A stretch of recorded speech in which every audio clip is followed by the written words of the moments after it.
दोस्तों, यदि आपके भी जीवन में दुख है तो ये कहानी आपको जरूर देखनी चाहिए। क्यों? क्योंकि कहानियां भी जीवन बदल सकती है। कहानी का शीर्षक है अगरबत्ती का आशीर्वाद। विवाह के बाद पहली बार मायके आई बेटी का स्वागत बड़ा शानदार हुआ।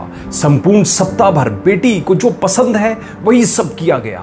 वापिस ससुराल जाते समय पिता ने बेटी को एक अति सुगंधित अगरबत्ती का पैकेट देते हुए कहा, बेटी जब ससुराल में पूजा करने जाओ तब ये अगरबत्ती जरूर जलाना। माँ ने कहा, बिटिया प्रथम बार मायके से ससुराल जा रही है तो अगरबत्ती जैसी चीज कोई देता है भला। पिता ने जेब में हाथ डाला, जेब में जितने भी रुपए थे सब बेटी को दे दिए। ससुराल में पहुंचते ही सासू माँ ने बहू से माता पिता ने बेटी को क्या दिया तो वह अगरबत्ती का पूड़ा भी दिखा।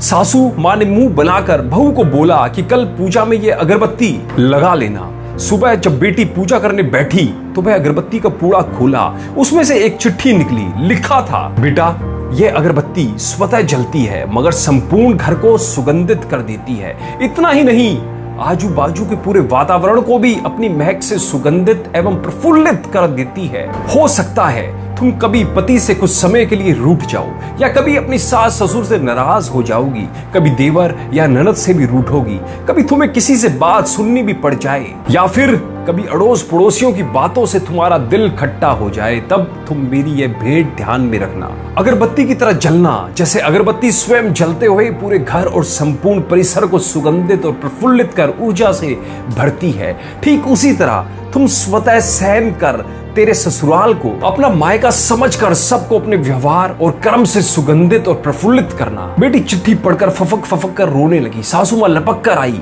पति और ससुर जी भी पूजा घर में पहुंचे जहां बहू रो रही थी। कहीं हाथ कहीं से जल तो नहीं गया? पति ने पूछा, क्या हुआ यह तो बताओ। ससुर जी बोले, सासू मां आजू बाजू के सामान में कुछ है क्या ये देखने लगी तो उन्हें पिता द्वारा सुंदर अक्षरों में लिखी हुई चिट्ठी नजर आ गई। चिट्ठी पढ़ते ही उन्होंने बहू को गले से लगा लिया और चिट्ठी ससुर जी के हाथों में दे दी। चश्मा ना पहनने होने की वजह से चिट्ठी बेटे को देकर पढ़ने के लिए कहा। सारी बात समझते ही संपूर्ण घर स्तब्ध हो गया। सासू मां बोली, अरे ये चिट्ठी फ्रेम करवाओ, यह मेरी बहू को मिली हुई सबसे अनमोल भेंट है।